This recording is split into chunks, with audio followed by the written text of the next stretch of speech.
Hi, I'm Dick Wagner. Thanks for watching another sales training video provided by the Crest Network. Today, I want to talk about 6 sales steps. Not complicated. This is a very short presentation, but I think that they are crucial to your continued sales success.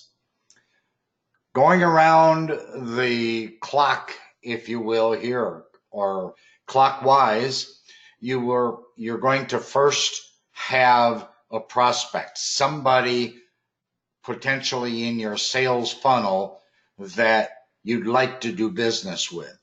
The very first thing that you have to do after that is you've got to get an appointment with that person. I've said this in other presentations and classes over the years.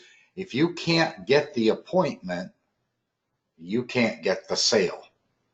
So let's get the appointment. Once you have the appointment, you can do the presentation.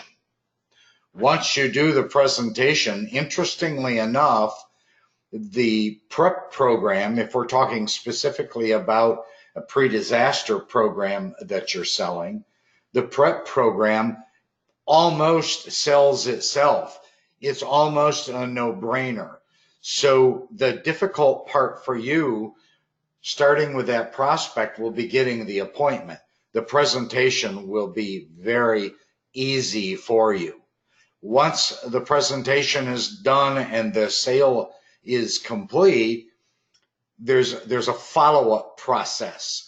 You got to do the next 1 or 2 or 3 steps in completing the actual sale or sign up. And then one of the things that so many salespeople fail to do is ask for referrals. Ask their new found client who they can recommend.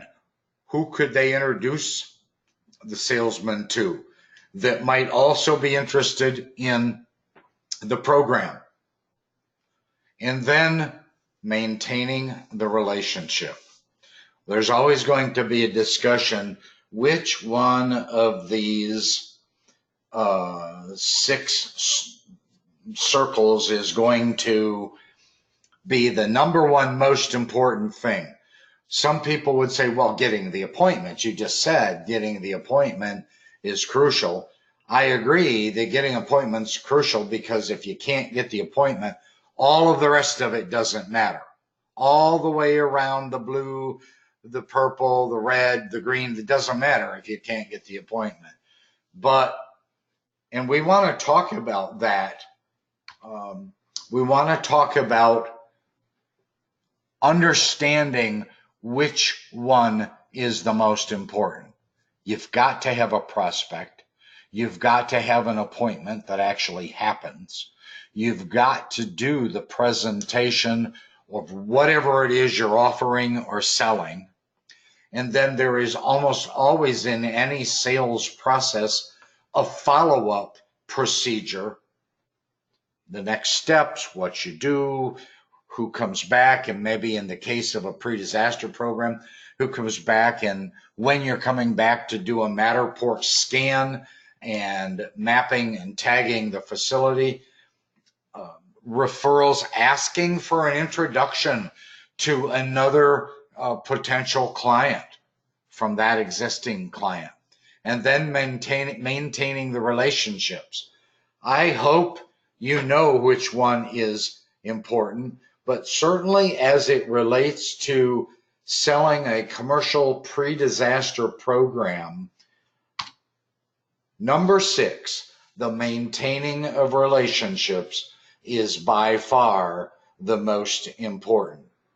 Every one of them is important, but number 6 is extremely critical, because the last thing you want to happen is to sell the client, get their signature, do a Matterport scan, ask for referrals, and then not go back and build the relationship month after month after month. Number 6 is important because it reduces turnover. In other words, it reduces lost customers. There is always going to be attrition. Buildings get sold, managers get fired or move on with their life. So there's going to be some turnover. And that's one reason why maintaining relationships is so crucial. You need to know when a building is sold or when the manager when there's a new manager in place. Also, maintaining relationships makes you different from your competitor. And I'm talking about those competitors that are out there trying to sell a pre-disaster program. Most of the big boys that I know that are selling a pre-disaster program, including many of the franchisees out there, they don't follow up. They sign up and walk away. They sign up and say, okay, I got them in. They're in my portfolio. Now I don't have to worry about them anymore. And I'm here to tell you that is not going to work. Relationships, building and expanding those relationships creates a solid loyalty response where that client says, oh, no, sorry, sir, we're already signed up with XYZ company.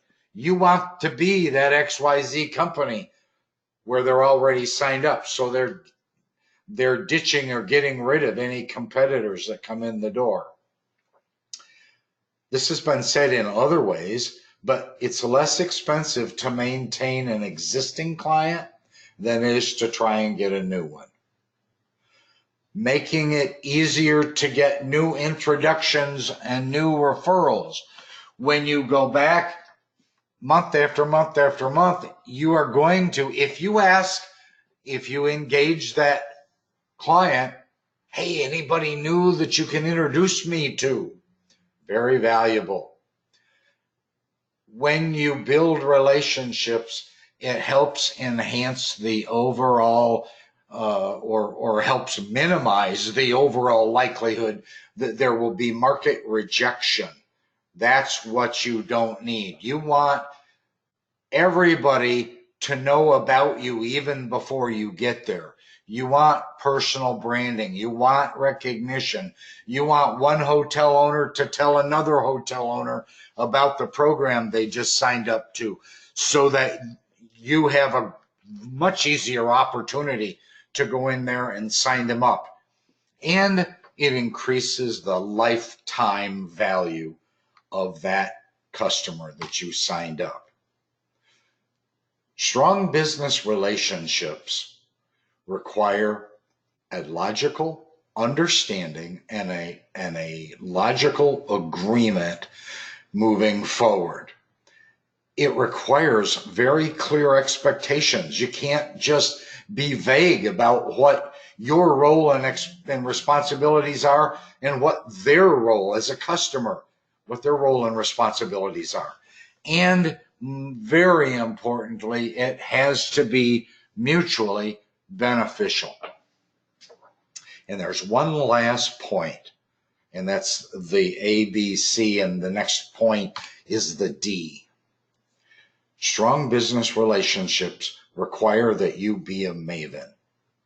Now, by maven, if you do some research, you will see that maven means in many circles trusted advisor. That maven ship or spaceship or explorer equipment that was sent out to Mars or Jupiter or wherever was called recently, in the last year or two, it was sent up, was called Maven. The reason it was called, and they named it Maven, NASA named it Maven because it's going to be a trusted advisor. It's going to send them back valuable information about where it is they're headed. You need to be a maven. And a maven, it could be interpreted a variety of ways, but one of the ways is your cell phone number and name are on your client's cell phone. That makes you a maven. Also makes you a maven if they will call you and ask you for information. And I mean information that's totally unrelated to the particular thing or company or type of work that you do. And one more aspect of Maven that I think is extremely important to you. As a Crest Elite member, you have access to hundreds of already written Maven articles. They're on thecrestnetwork.com. You need the username and password to get into them. But as a Crest Elite member, you can get them. And there are dozens of articles on a dozen different verticals. And by a vertical, if you don't know, a vertical could be churches in general, or hotels, or insurance agents, or plumbers, and there are many others on there as well.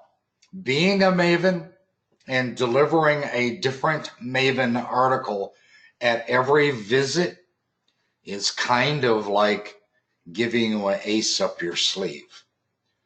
You're beating out your competitors. No other sales person in your market has access to these Maven articles, and even more importantly, they don't even know anything about the concept or how to create them. We've already done that for you. So all you've got to do is log on and click and download the ones you want. I'm Dick Wagner. You've been watching the Crest Network video. Thank you for watching. Look forward to talking with you again soon.